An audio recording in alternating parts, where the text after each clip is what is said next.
Gak nyangka sih bre, laptop Windows ARM sekarang harganya udah makin terjangkau nih. Dan laptop ini bukan datang dari brand sembarangan, melainkan dari penguasa pasar laptop global, yaitu Asus yang menghadirkan VivoBook S14 dengan kode S3407Q. Sebenarnya Asus juga udah punya laptop ARM yang under 10 juta, tapi kayaknya lebih menarik buat ngebahas yang 11 jutaan ini dah. Soalnya yang under 10 juta itu pasti basic banget. Jadi langsung aja dah kita bahas Asus VivoBook S14 ini. Tapi sebelum itu, subscribe dulu Pak ya kan. Biar kita tembus 400.000 subbreaker gitu maksudnya. Subscribe ya.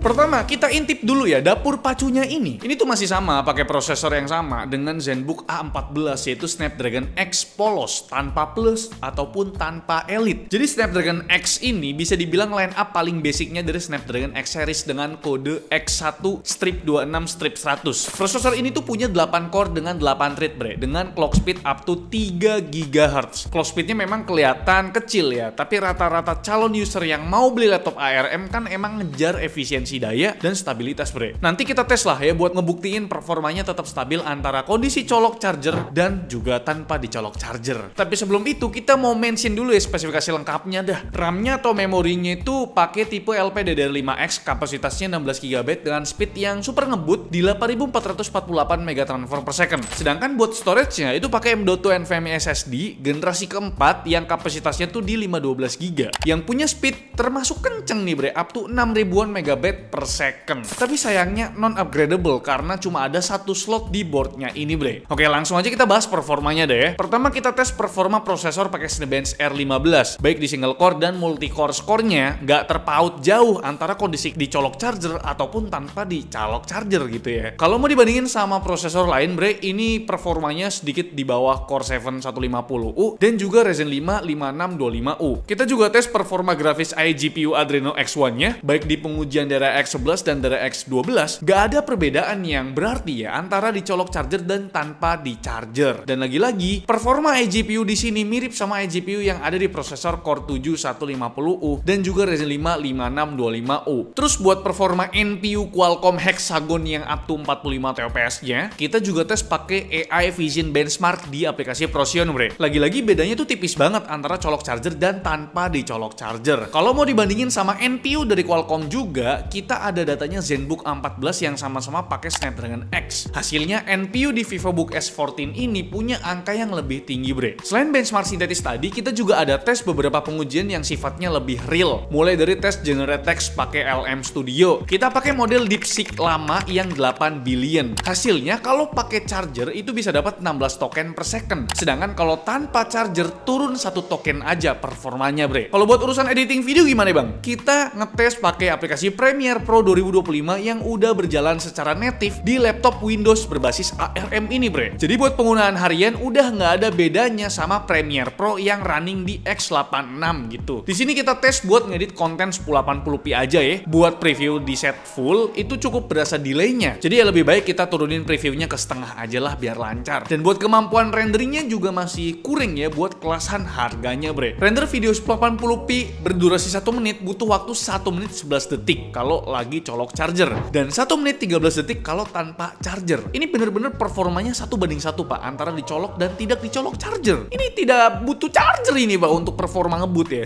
Dan pengujian terakhir kita lakukan gaming test dah. Emang buat poin ini laptop berbasis ARM masih kewalahan bre. Compatibility-nya tuh masih sangat terbatas, tapi bukan berarti nggak bisa gaming sama sekali. Kita cuma tes 2 game aja ya. Pertama ada CS2 yang kita mainkan di resolusi 768p pakai preset low pastinya dan FSR balance. Hasilnya antara colok charger dan tanpa dicolok charger sama-sama dapat 23an FPS rata-ratanya ya. Sedangkan di game Dota 2 kita mainkannya masih di resolusi 768p dengan preset rata kiri di 50% screen render. Hasilnya di game ini udah lebih playable lah, baik di kondisi colok charger maupun tanpa dicolok charger. Bisa dapat rata-rata di 50an FPS lebih bre. Tapi memang kalau lagi fight scene yang rada rame ya, agak drop ke 40an FPS ya. Dari sekian banyak tes yang udah kita lakukan di laptop ini udah terbukti kan stabilitas performanya antara dicolok charger dan tanpa dicolok charger. Emang sih ya, poin stabilitas ini sih yang belum dimiliki kebanyakan laptop Windows berbasis x86, mau itu Intel ataupun AMD. Kadang tuh dropnya nggak kira-kira Pak, pas udah ngelepas dari charger. Jadi bener-bener kalau kamu mendapatkan performa full ya harus dicolok charger, tapi untuk laptop ini tidak perlu. Kalau performa tadi kurang begitu menarik, mungkin daya tahan baterai laptop ini bisa bikin kalian putar balik.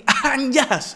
Kapasitas baterainya termasuk yang besar bre, yaitu di 70 watt hours. Ini besar loh Pak. Ditambah arsitektur ARM yang emang udah terkenal efisien tadi, bikin baterai life laptop ini super awet. Berdasarkan pengujian kita hampir tembus 22 jam. Gokil ya. Ngecharge-nya juga kenceng ya ternyata. Ngisi 90% baterai itu cuma butuh waktu 1,5 jam aja. Bermodal adapter Type-C 65 watt yang ukurannya sekompak ini. Dan inget ya bre, ini baterainya 70 watt hours ya, bukan 50 watt hours. Jadi 1,5 jam itu termasuk cepat bre. Jadi gimana bre? Efisiensi laptop Windows makin-makin kan? Sekarang harusnya si user buah-buahan udah nggak bisa banggain keawetan baterainya lagi. Loh tuh, ini juga awet loh laptop Windows Pak.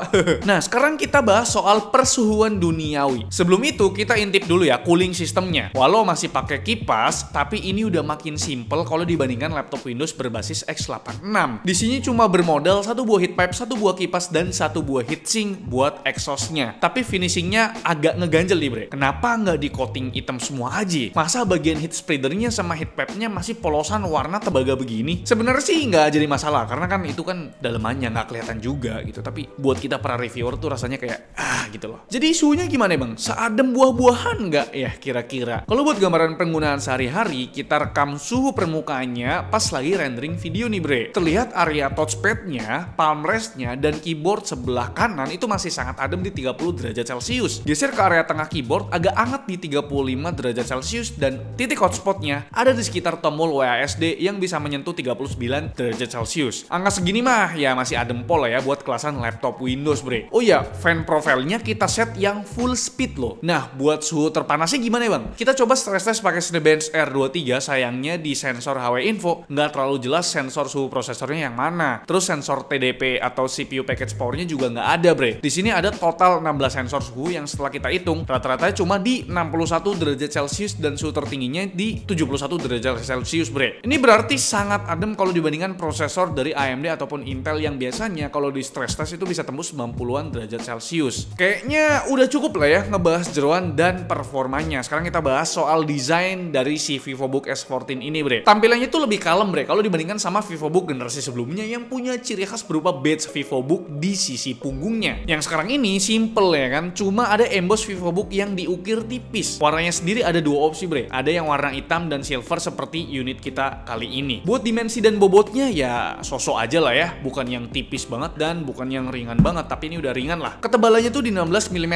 dan di 1,3 kg untuk bobotnya. Dan seperti laptop-laptop Asus pada umumnya, VivoBook S14 ini juga udah memiliki standar military grade di MIL STD 810H bre. Jadi soal durabilitas udah pasti rigid lah. Terus buat percolokannya jumlahnya sih standar aja ya, dari port HDMI full size, port audio, dan 4 port USB. Tapi 2 port USB Type-C-nya udah USB 4 semua. Itu bagus pak. Sedangkan 2 port USB Type-A-nya udah USB 3.2 semua. Oke, sekarang kita lanjut ngebahas layar atau panelnya nih. Walaupun belum pakai panel OLED ya bre, tapi kita udah dapetin panel IPS berukuran 14 inci yang punya resolusi tidak standar nih. Resolusinya 2,5K alias 2560 kali 1600p dengan 60 Hz refresh rate pastinya. Cuma memang buat bezelnya masih rada tebel nih ya, tapi untungnya angle-nya itu bisa dibuka rata 180 derajat begini bre, dan bisa dibuka pakai satu jari. Dan setelah kita tes, kualitas panelnya tuh masih termasuk yang top tier lah ya. Coverage gambutnya tuh hampir perfect di 99% sRGB, tapi memang buat minimum brightness-nya ya nggak seredup panel OLED pastinya. Di sini masih cukup terang di 20 nits dengan maksimum yang cukup terang juga hampir 450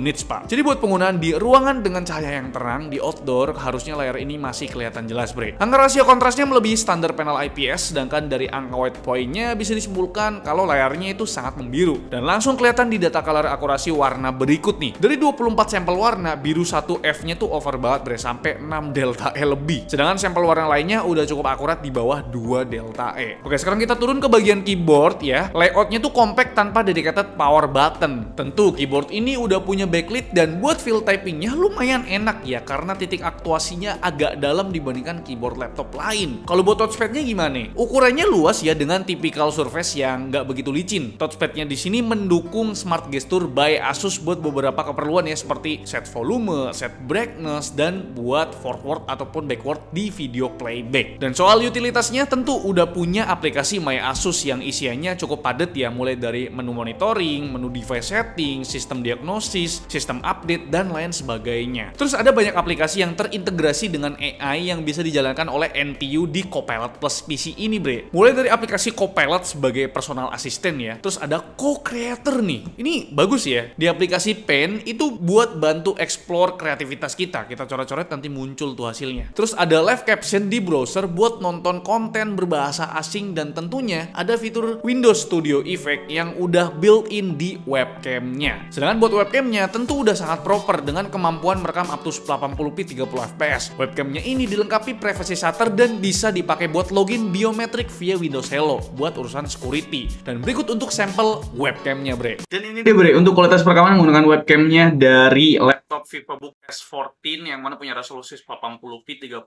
fps di indoor ya, yang cahayanya cukup. Dan untuk mikrofonnya ini setelah kita tes ternyata punya suara yang oke ya, noise-nya juga bagus. Jadi kalau dipakai di outdoor ini masih bisa lah dipakai si mikrofonnya ini, bre. Terus ada Windows Studio Effect kayak misalkan automatic framing. Terus ada di sini portrait light, eye contact. Yang paling kepake sih sebenarnya background effect ya, ada standard blur sama portrait blur. Terus sama creative filter di sini tuh. Jadi filternya bisa diganti-ganti gitu lah ya. Dan kira-kira itu dia untuk webcamnya. Gimana menurut kalian? Dan sekarang kita lanjut ke speakernya. Tentu udah stereo speaker hasil tuningan Dolby Atmos. Speaker di sini punya beragam preset audio yang bisa kita pilih-pilih di My Asus. Secara default ada di preset musik yang gambaran sound quality-nya sebagai berikut, bre.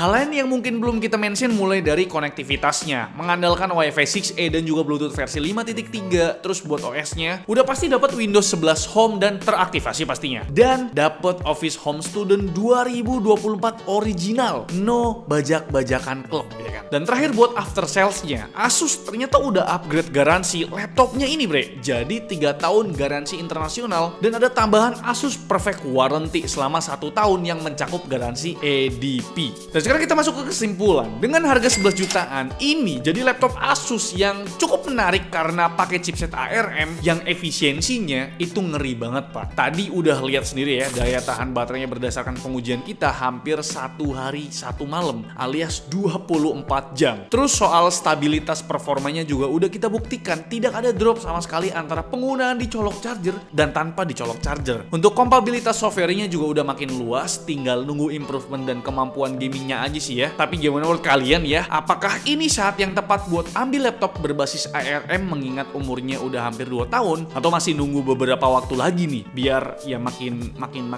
jadi lagi lah gitu ya kan? Jadi kira-kira itu dia. Gimana menurut kalian? Coba kita diskusi, kita komen di kolom komentar. Like video ini kalau kalian suka, dislike kalau kalian jelek banget, dan jangan lupa untuk tekan tombol subscribe yang warna putih karena bukan warna merah lagi. Saya Alfian selaku ucapkan terima kasih. Sampai jumpa di video selanjutnya. Bye bye.